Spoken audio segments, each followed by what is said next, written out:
శ్రీ షిరిడి సాయిబాబా గారి దివ్య దర్శన భాగ్యంతో తాను పొందినటువంటి ఆనందాన్ని నానాసాహెబ్ చాందోర్కర్ గారు మన్నించాలి, హేమాడ్ పంత్ గారు, అన్నాసాహెబ్ దాబోల్కర్ గారు వర్ణించినటువంటి సందర్భంలో ఉన్నాం. ఇప్పుడు 144వ ఓవి టు ఓవి ట్రాన్స్లేషన్ మణియమ్మ, హేమాడ్ పంత్ రచించిన ఒరిజినల్ మరాఠీ గ్రంథం. సాయి దర్శన లాభంతో నా మనోసంశయం తొలగిపోయింది. అంతేకాదు, సాయి యొక్క సమాగమంతో పరమానందం వెల్లివిరిసింది. సాయి యొక్క దర్శన మాత్రంతో చిత్తవృత్తి మారిపోయింది. పూర్వకర్మలు నశింపబడ్డాయి. క్రమక్రమంగా విషయసుఖాలపై విరక్తి కూడా కలుగుతుంది. ఇది వారి దర్శనంలోని విశిష్టత. నేను మీకు ఇంతకుముందే చెప్పా, నేను సినిమా యాక్టర్ని కావాలి అని చెప్పి గొప్ప ఆశతో లక్ష్యంతో జీవించేవాడిని. ఆ కోరికలన్నీ ఒక్క క్షణం మంట ముందు, అగ్ని ముందు ఎండుగడ్డిలా దహించుకుపోయాయి. తీవ్రమైన వైరాగ్యం వచ్చింది. ఆనందంగా ఆధ్యాత్మిక మార్గ ప్రవేశం జరిగింది. అప్పటి వరకు ఉన్న కోరికలు, ఆశలు అన్నీ ఎగిరిపోయాయి. పూర్వకర్మలు నశింపబడతాయి. క్రమక్రమంగా విషయసుఖాలపై విరక్తి కలుగుతుంది. ఇది వారి దర్శనంలోని విశిష్టత. వారి కృపావలోకనంతో నా పూర్వజన్మల పాపసంచితం నశించిపోయింది. వారి చరణాలు అక్షయమైన ఆనందాన్ని ప్రసాదిస్తాయని నాలో ఆశ జనించింది. నా భాగ్యం కారణంగా కాకి వంటి నేను సాయి చరణ మానస సరోవరంలో హంసనైపోయాను. Same to same. సాయి మహాత్ములు సాధువులలో శ్రేష్ఠులు, పరమయోగి, పరమహంస. పాపతాప దైన్యాలను నశింపజేసే ఈ పుణ్యరాశి దర్శనంతో మరియు వారి సమాగమంతో నేను నేడు అత్యంత పునీతున్నయ్యాను. నా అనేక పూర్వజన్మల పుణ్య సంగ్రహం వల్ల ఈ సాయి మహారాజు కలిశారు. ఈ సాయి ఒక్కరు మనసులోకి ప్రవేశిస్తే సకల సృష్టి సాయిమయం అనిపిస్తుంది. అలా అనిపించకూడదంటారు మనోళ్ళు. అలా అనిపించకూడదంటారు, అలా అనిపించాలి. అదే శాస్త్రం చెప్తుంది. గురువు అనగా పరబ్రహ్మ స్వరూపం. విశ్వమంతా పరబ్రహ్మ స్వరూపమే. గురువు వేరు, పరబ్రహ్మ వేరు, గురువు వేరు, దేవుడు వేరు అనుకునే వారికి అలా అనిపించదు. వారి జ్ఞాన మార్గంలో వాళ్ళు ప్రవేశించవచ్చు, వారి ఇష్టం. నేను షిరిడీలో ప్రవేశించిన మొదటి రోజే బాలాసాహెబ్ బాటేతో వాద వివాదాలు ప్రారంభమయ్యాయి. అసలు గురువు యొక్క అవసరం ఏమిటి? మన స్వాతంత్రాన్ని పోగొట్టుకుని పారతంత్రాన్ని తలపై వేసుకోవడం ఎందుకు? కార్యనిర్వహణలో కర్తవ్య దక్షత ఉన్నవారికి గురువు అవసరమా? ఎవరి సాధన వారే చేసుకోవాలి. ఏమీ చేయలేనివాన్ని గురువు ఏం ఉద్ధరించగలుగుతాడు? కాళ్ళు చేతులు కదల్చని వారికి ఎవరైనా ఏమివ్వగలరు? ఇది నా సరళమైన ప్రతిపాదన. దీనికి విరుద్ధంగా ఉంది ప్రతిపక్షాల వారి అభిప్రాయం. దురాగ్రహం అనే తక్కెడలో వాద వివాదాలు తూగుతూ ఉన్నాయి. వాద వివాదాలు పుట్టడానికి భయంకరమైన శరీరాభిమానమే కారణం. ఇది అహంభావానికి గుర్తు. ఇది లేకపోతే జగాన వాద వివాదాలు ఉండవు. బాగా గుర్తుపెట్టుకోండి. వాదాలకు రండిరా అంటున్నారు మన వాళ్ళు. ఇక్కడే మనకు ఇబ్బంది వస్తుంది. భక్తి మార్గంలో వాదన ఉండదు, ముక్తి మార్గంలో వాదన ఉండదు, ఆధ్యాత్మిక మార్గంలో వాదన ఉండదు. శంకర భగవత్పాదుల వారు వాదించింది మతాల గురించి వాదించవచ్చు. బాబా గారు మతాలకు సంబంధించిన వ్యక్తి కాదు. వీళ్ళేమంటారు, బాబా గారు ఏ మతానికి సంబంధించిన? బాబాకు మతానికి సంబంధం లేదు. బాబా ఆధ్యాత్మిక గురువు, ఆత్మజ్ఞానానికి సంబంధించిన వారు. ఆత్మజ్ఞానానికి సంబంధించిన వారిని మతాతీతుడు, సర్వాతీతుడు, గురుస్వరూపుడైన వారిని మతాల ప్రకారంగా వాదించడం రమ్మంటే ఏమొస్తాం? బాబా ఎలా గురువు అంటే అది చెప్తాం. బాబా ఎలా పరబ్రహ్మ అంటే అది చెప్తాం. బాబా ఏ మతానికి సంబంధం? మతంలో ఉంటే గురువు కాలేరు. మతానికి సంబంధించిన వారుగా మన శంకరాచార్యుల వారిని మన మతస్థుడు, హిందూ మతానికి సంబంధించిన వారు మనం అనుకోవచ్చు. కానీ ఆయన మతాలు దాటిపోయి అనంతమైన విశ్వస్వరూపంగా మారిపోయాడు ఆయన. మనం అనుకోవచ్చు. ఆయన అడగండి, స్వామి మీరు ఏ మతానికి సంబంధించిన వారు చెప్తాడేమో, విశ్వమే నా మతం అంటాడు. దురాగ్రహం అనే తక్కడలో వాద వివాదాలు తూగుతూ ఉన్నాయి. వాద వివాదాలు పుట్టడానికి భయంకరమైన శరీరాభిమానమే కారణం. ఇది అహంభావానికి గుర్తు. ఇది లేకపోతే జగాన వాద వివాదాలు ఉండవు. ఎంతటి వేద పారంగతుడైనా పండితుడైనా సరే గురువు యొక్క అనుగ్రహం లేకపోతే అతడు కేవలం పుస్తక జ్ఞానంలో ముక్తుడు అని ప్రతిపక్షం వారి నిశ్చిత మతం. అంటే గురువు లేకపోతే, గురువు అనుగ్రహం లేకపోతే నీకు పుస్తకాల జ్ఞానం ఉండవచ్చు, వేదం, ఉపనిషత్తు, పురాణాలు అన్నీ తెలిసి ఉండొచ్చు. కానీ గురువు అనుగ్రహం ఉంటే తప్ప వాటిలో ఉన్నటువంటి పరమార్థం నీకు అర్థం కాదు. ఆ పరమార్థం తెలియకపోవడం వల్లే ఇప్పుడు మన వాళ్ళు వేదాలు అంత ఇంతో ఉపనిషత్తులు శాస్త్రాలు కొంత చదివినా ఆ జ్ఞానంతో ఎందుకు ఎగిరి పడుతున్నారయ్యా అంటే గురువు అనుగ్రహం లేదు. ఎందుకు గురువు అనుగ్రహం లేదంటే గురువునే తప్పు పట్టగలిగిన గొప్ప జ్ఞానులు వీళ్ళు. గురువునే తప్పు పట్టగలిగినటువంటి గొప్ప జ్ఞానులు. విధి బలీయమైనదా లేక స్వయం కృషి గొప్పదా అన్న భయంకరమైన సంవాదన జరిగింది. కేవలం దైవంపై భారం వేస్తే ఏం కాగలదు అని నేనన్నాను. దీనికి ప్రతిపక్షం వారు జరిగేదాన్ని అడ్డుకోలేం, జరగబోయేదాన్ని ఆపలేం. నేనన్న వారంతా అలసిపోయారు. విధిని ఎవరు ఢీకొనగలరు? ఒకటి చేయబోతే వేరొకటి అవుతుంది. మీ చాతుర్యం ఇక్కడ పనికిరాదు అని అన్నారు. దీన్నే రమణ మహర్షి గారు చక్కగా చెప్పారు. విధాత జీవులను వారి కర్మలను అనుసరించి ఆడిస్తాడు. ఎవరికి ఏది లభించాలో అది లభిస్తుంది, లభించి తీరుతుంది. ఎవరికి ఏది లభించకూడదని ఉన్నదో అది 100 మంది ప్రయత్నించినా లభించదు. లభించే దానిని 100 మంది ప్రయత్నం చేసి అడ్డుపడాలన్నా అది లభించడం ఆపలేరు.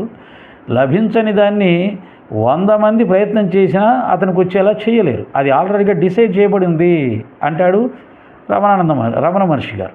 మరి స్వామి వివేకానంద ఏమంటాడు తెలుసా? అంతా మీ చేతుల్లోనే ఉంది, సమస్త శక్తి మీలోనే ఉంది. మీరు ఏది కావాలంటే అది కాగలరు, ఏది కావాలంటే అది సాధించగలరు. ఈ రెండు చాలా అద్భుతమైనటువంటి వాక్యాలు. రెండూ నిజమే. ఇది సంకల్ప బలం గురించి చెప్పబడింది, ఇది కర్మ సిద్ధాంతం గురించి చెప్పబడింది.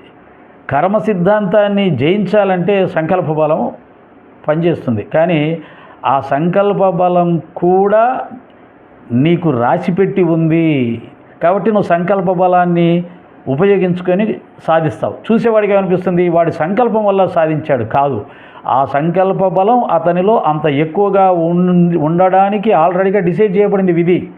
చూసేవాడికి అలా అనిపిస్తుంది. ఆ వ్యక్తి కూడా ఏమనిపిస్తుంది? నా సంకల్పంతో జయించాను అనుకుంటాడు. కానీ నిజానికి ఫైనల్ ఏదంటే రమణ మహర్షి గారు చెప్పిందే, అంతా విధి లిఖితం, ఆల్రెడీగా డిసైడ్ చేయబడింది. ఇదంతా ఒక జగన్నాటకం. ఆ నాటకంలో మనందరం పాత్రధారులు. బాబా గారిని సచ్చేతన్ని విమర్శించాలని ఆ 5 మంది సోదరులకు రాసిపెట్టి ఉంది. వాళ్ళు ఆ పని చేస్తుంటారు. దానికి బాధపడుతూ ఉండేవాళ్ళు కొంతమంది ఉన్నారు, వాళ్ళకి అలా రాసిపెట్టి ఉంది. కొంతమంది ఏ బాధ లేకుండా నాలాగా చక్కగా దానికి వివరణ ఇస్తూ అంతా జగన్నాటకమే. ఈ నాటకంలో విలన్ పాత్రలు వాళ్ళవి, హీరో పాత్రలు మనవి. వాళ్ళు ఏమనుకుంటారు? విలన్ పాత్రలు మనవి, హీరో పాత్రలు వాళ్ళవి అనుకుంటారు. ఇలా వాళ్ళ పాత్రలు డిసైడ్ చేయబడ్డాయి, మన పాత్రలు ఇలా డిజైన్ చేయబడ్డాయి. ఇదంతా జగన్నాటకం. అందుకనే బాబా కూడా అంటాడు 19వ అధ్యాయంలో, నీ ముందు జరుగుతున్న జగన్నాటకాన్ని గమనిస్తూ ఉండు. హైరాణ పడవాక, టెన్షన్ పడవాక, ఫీల్ అవ్వవాక.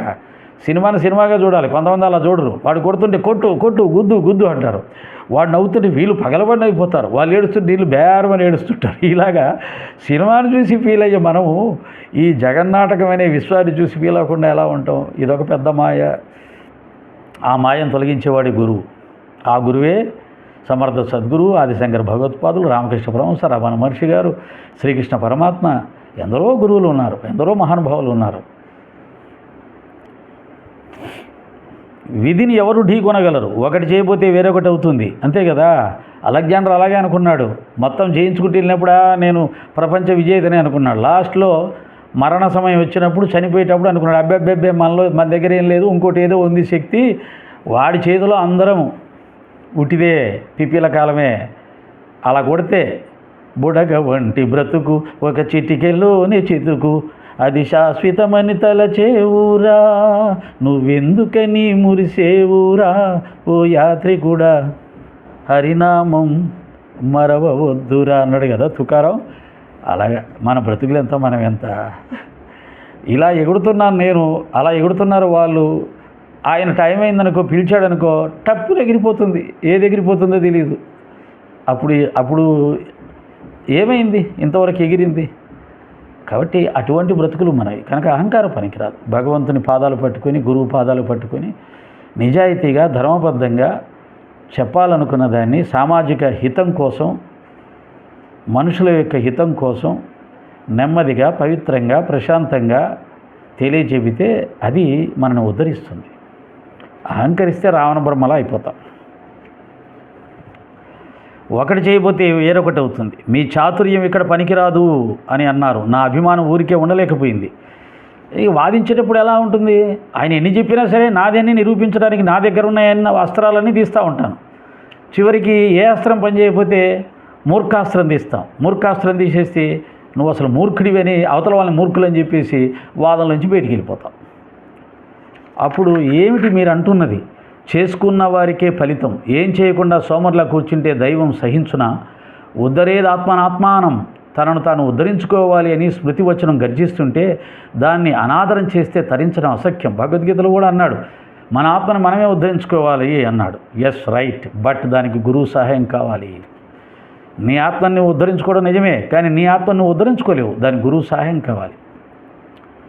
దాని అర్థం ఏంటంటే, గురువు నాయన నీ అజ్ఞానం ఇలా ఉంది, అజ్ఞానం తొలగించుకో, జ్ఞానం అంటే ఇది, అలా ఆచరించు అని చెప్పినప్పుడు ఆయన చెప్పిన దాని ప్రకారంగా నువ్వు నడుచుకోవడమే నిన్ను నువ్వు ఉద్ధరించుకోవడానికి నువ్వు చేస్తున్న ప్రయత్నం. నువ్వే చేయాలి, గురువుగారు చెప్పినట్టుగా నువ్వే చేయాలి, వేరే వాళ్ళు వచ్చి చేయరు. నీ మనసులో ఈర్ష్య తొలగించుకో, ద్వేషం తొలగించుకో, క్రోధం తొలగించుకో అని చెప్తాడు. అది ఎవరు చేయాలి? నువ్వే చేయాలి, ఆయన ఏం తొలగించడు. ఆ చేయడాన్నే నిన్ను నువ్వు ఉద్ధరించుకోవడం అంటారు. ఓకే, అంతేగాని గురువు అక్కర్లేదు, నన్ను నేనే ఉద్ధరించుకుంటా అని హేమండ పంతులాగా అనుకున్నా, వేరే వారిలాగా అనుకున్నా అది బూడిదలు పోసిన పన్నీరే. ఎన్ని రోజులైనా ఎక్కడ వేసిన గొంగలి అక్కడే ఉంటుంది. ఏమీ చేయకుండా సోమర్లా కూర్చుంటే దైవం సహించునా? ఉద్ధరేదాత్మనాత్మానం, తనను తాను ఉద్ధరించుకోవాలని స్మృతి వచనం గర్జిస్తుంటే దాన్ని అనాదరం చేస్తే తరించడం అసఖ్యం. ఎవరి సాధన వారే చేసుకోవాలి కదా. మరి గురువు వెంట పడ్డం ఎందుకు? ఏం సాధన చేసుకుంటావు? నీకేం తెలిసి చేసుకుంటావు? సాధనాన్ని ఊరికే అనడమే, కానీ గమ్యస్థానం చేరడానికి ఏం చేయాలి? ధ్యానం చేయాలి. ఓకే, ధ్యానం చేస్తున్నాం, మనసు కుదురుకోవట్లేదు, కూర్చోవట్లేదు, అది ఎటో పరిగెడుతుంది. అప్పుడు ఏం చేయాలి? దాన్ని ఎలా నిలబెట్టాలి? ఏ పద్ధతుల్లో నిలబెట్టాలి? నీకు తెలీదు, శాస్త్రం కూడా చెప్పదు. ఒకవేళ చెప్పినా 2-3 టిప్స్ ఇచ్చినా అప్పుడు కూడా సమస్య వస్తుంది. అప్పుడేం చేయాలి? ఎందుకంటే నీ జీవన విధానం, ఆ రాయబడిన జీవన విధానం వేరేగా ఉంటుంది, అందులో రాసేస్తారు అంతే. కానీ నీ జీవన విధానం, నీ సంస్కారాలు, నీ బలహీనతలు, లక్షల మంది ప్రజలు, లక్షల బలహీనతలు, లక్షల మానసిక స్థితులు, లక్షల స్థాయిలు, లక్షల పూర్వజన్మ కర్మలు. కాబట్టి అందరికీ ఒకే కుదరదు. ధ్యానం చేయమంటే ధ్యానం చేయడానికి కూర్చున్న వాళ్ళందరికీ ధ్యానం కుదరదు. ఇన్ని డిఫరెన్సెస్ ఉంటాయి. ఇవన్నిటినీ ఎవరికి వాళ్ళు సరి చేసుకోవాలి. దానికి గురువు కావాలి. అయ్యా నాకు ఈ సమస్య ఇలా ఉంది అంటే గమ్యస్థానం చేరేటప్పుడు అతను కూడా అటువంటి ఆటంకాలు వచ్చి ఉంటాయి కాబట్టి ఆ ఆటంకాలు జయించడానికి అతను కూడా తన గురువుని సలహా అడిగి చేసుకుంటూ పోయి ఉంటాడు కాబట్టి అతని ద్వారా మనం తెలుసుకుంటే అప్పుడు మనం చేయగలుగుతాం. ఎవరికి వాళ్ళు చదువుకుంటేటట్టయితే ఈ విద్యాలయాలు, స్కూళ్ళు ఇవన్నీ ఎందుకు? ఇన్ని లక్షల ఫీజులు ఎందుకు? పుస్తకాలు కొనుక్కొని ఇంట్లో కూర్చొని చదువుకోవచ్చు కదా. కాబట్టి లౌకికానికైనా అలౌకికానికైనా గురువు తప్పనిసరి. గురువు చెప్పిన దాన్ని నువ్వు తూచా తప్పకుండా చేయడమే నిన్ను నువ్వు ఉద్ధరించుకోవడానికి చేసే సాధన ప్రయత్నం. అదే ఉద్ధరేద ఆత్మనాత్మానం. మరి గురువు వెంటపడడం ఎందుకు? మనలో జాగృతి లేకుండా గురువు ఉండి ఏం ప్రయోజనం? మన సదసద్విచార బుద్ధి, చిత్తశుద్ధి కోసం చేసే మన సాధన, వీనిని వదిలివేసే దుర్బుద్ధికి గురువు సిద్ధిని ఎలా ప్రసాదించగలడు అని నేను అన్నాను. అంటే పుస్తకాల్లో పడిన ప్రకారం చేసుకుంటూ పోతే సరిపోద్ది కదా. అవి నేను చేయకుండా నిర్లక్ష్యం చేస్తే గురువు మాత్రం ఏం చేస్తాడు? నేను చెయ్యాలి కదా. ఎస్, నువ్వు చెయ్యాలి, అది నీదే బాధ్యత. కానీ ఎలా చేయాలనేది మళ్ళీ గురువు చెప్పాల్సిందే. నేను చేయకపోతే ఆయన మాత్రం ఏం చేస్తాడు అంటాడు. మామూలు గురువులు ఏమీ చేయలేరండి. పుస్తక జ్ఞానులు ఏమి చేయలేరు. ఇప్పుడు చెప్తున్న మన వాళ్ళు అంటారు కదా, వేదాలు, ఉపనిషత్తులు, పురాణాలు బాబాగారు ఏం చదివారు? అవి చదివి అందులో ఉన్న వాటిని చెప్పేవాళ్ళు ఇలా నడుచుకోమని చెప్తారు. నడుచుకుంటే ఉద్ధరించబడతావు, నడుచుకోకపోతే పాడవుతావు.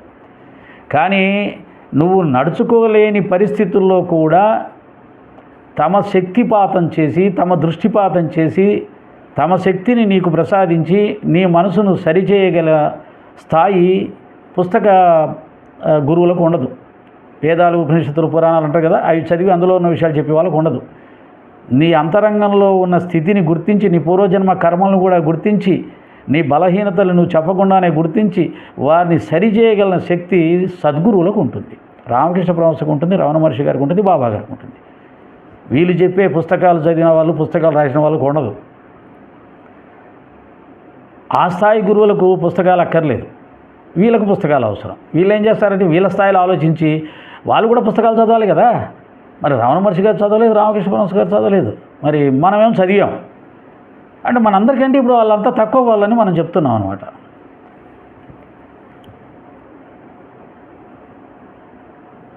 మన సదసద్విచార బుద్ధి చిత్తశుద్ధి కోసం చేసే మన సాధన వీరిని వదిలి వేసే దుర్బుద్ధికి గురువు సిద్ధిని ఎలా ప్రసాదించగలడు అని నేను అన్నాను. బాబా అలా ప్రసాదించాడు. చాలామందిని సరిచేశాడు, వాళ్ళ మానసిక బలహీనతను తొలగించాడు, శక్తిపాతం చేశాడు, ఎప్పటికప్పుడు సలహాలు ఇస్తూ నడిపించాడు.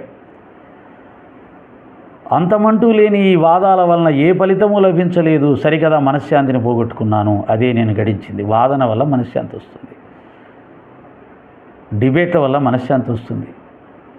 ఓడినవాడు ఓడిపోయాని బాధపడతాడు. ఓడగొట్టడానికి గెలిచినవాడు రకరకాల మార్గాలు అవలంబించి అడ్డదిడ్డంగా మాట్లాడి గెలుస్తాడు. కానీ వాడి అంతరాత్మ వాడిని తప్పుపడుతూనే ఉంటుంది. నువ్వు అక్కడ తప్పు చేశావు, అతను కరెక్ట్గా మాట్లాడినా నువ్వు అడ్డంగా మాట్లాడావు, గెలవడానికి తప్పు చేశావు అని అతన్ని హెచ్చరించి అతన్ని అవమానం పరుస్తూ ఉంటుంది, వేలెత్తి చూపిస్తూ ఉంటుంది. ఇంకొక వైపు అతను గెలవడానికి ఎప్పుడూ అడ్డదారులు ఎత్తకడం వల్ల అతను ఎప్పుడు సత్యాన్ని గ్రహించలేడు. అది అతనికి జరిగే నష్టం. కాబట్టి వాదన వల్ల వాదన ప్రకారంగా వెళ్ళకూడదు. మన భరతవర్షి చెప్పినట్టుగా చక్కగా కూర్చొని ప్రశాంతంగా ప్రశాంత చిత్తంతో సత్యాన్ని తెలుసుకునే ప్రయత్నంతో చర్చ చేస్తే అది ఓకే. కానీ ఇప్పుడు ఎలా జరుగుతున్నాయి? మీసాలు దూడాలు, అవతల వాళ్ళని ఎగతాళిగా మాట్లాడాలు, పెద్ద చిన్న లేకుండా నవ్వుకోవడాలు, వెటకారాలు చేయడాలు, ఆ తర్వాత మెసేజ్లు పెట్టుకోవడం, వాడిని కొట్టాం, వాడిని చించాం, వాడిని ఆరేసేసాం, మన దెబ్బకు ఫరార్ హడల్, ఇలాంటి మనస్తత్వాలతో చర్చలు, అవి ఆధ్యాత్మిక చర్చలు అంటారు వాటిని. ఒక రకంగా పెద్ద భయంకరమైన బాక్సింగు, కుస్తీ పోటీలు. ఇలా వాద వివాదాలతో కించెత్తైనా అలసిపోకుండా 2 గంటలు గడిచాక వాదాలు ముగిశాయి. కాబట్టి వాదన వల్ల అశాంతి కలుగుతుంది, అహంకారం వల్ల వాదన చేయడం జరుగుతుంది, వాదన వల్ల అశాంతి కలుగుతుంది. దీంట్లో మనకేమర్థమైంది? హేమాడు పంత్ గారు మనమే ఉద్ధరించుకోవాలి, గురువు ఎందుకు అన్నాడు. భాటే ఏమన్నాడు? విధి రాతను ఎవరు తప్పించగలేరు, మీకంటే పెద్ద పెద్ద మహానుభావులు కూడా మేము సాధించేస్తాం అని చెప్పి అహంకరించిన వాళ్ళందరూ విధి ముందు ఓడిపోయారు. కర్ణుడు అనుకున్నాడు నాకంటే బలవంతులు అర్జునుడు ఎంత ఆఫ్టరాల్ అనుకున్నాడు. భార్గవరాముడు అనుకున్నాడు రాముడు ఎంత ఆఫ్టరాల్ 21 మార్లు భూమండలాన్ని జయించిన వాడిని అనుకున్నాడు. కుదరలా. అలెగ్జాండర్ అనుకున్నాడు ప్రపంచాన్ని జయించాను అన్నాడు, అయిపోయింది. శ్రీనాథుడు అనుకున్నాడు నా అంత పండితుడే లేడు అని. అంబారీల మీద ఊరేగాడు, రాజులు కనకాభిషేకాలు చేశాడు, చివరికి బండ వీపు మీద మోస్తూ శిక్షించబడ్డాడు, కటిక దరిద్రాన్ని అనుభవించాడు. సో అహంకారం పనికిరాదు, వాదన పనికిరాదు. ఇది మా గురుదేవులు మాకు నేర్పించినటువంటి అద్భుతమైనటువంటి జ్ఞానం, ఆత్మజ్ఞానం, ఆత్మసాక్షాత్కారానికి మార్గాలు. గురువు ఆత్మజ్ఞానమే బోధిస్తాడు. దేశభక్తులు బోధించే గురువులు ఉంటారు, ఆత్మజ్ఞానాన్ని బోధించే గురువులు ఉంటారు. వశిష్ఠ మహర్షి ఆత్మజ్ఞానం బోధించాడు రాముడికి, విశ్వామిత్రుడు దేశాన్ని కాపాడుకునే క్షాత్ర విద్యలు నేర్పించాడు. 2 రకాల గురువులు ఉంటారు. బాబా లాంటి గురువుని, రామకృష్ణ పరమహంస లాంటి గురువుని, రమణ మహర్షి లాంటి గురువుని మీరు దేశ స్వాతంత్ర పోరాటంలో పోరాడబోతే అలాగా అని అనకూడదు. ఓకేనా? మళ్ళీ కలుద్దాం. సాయిరామ్.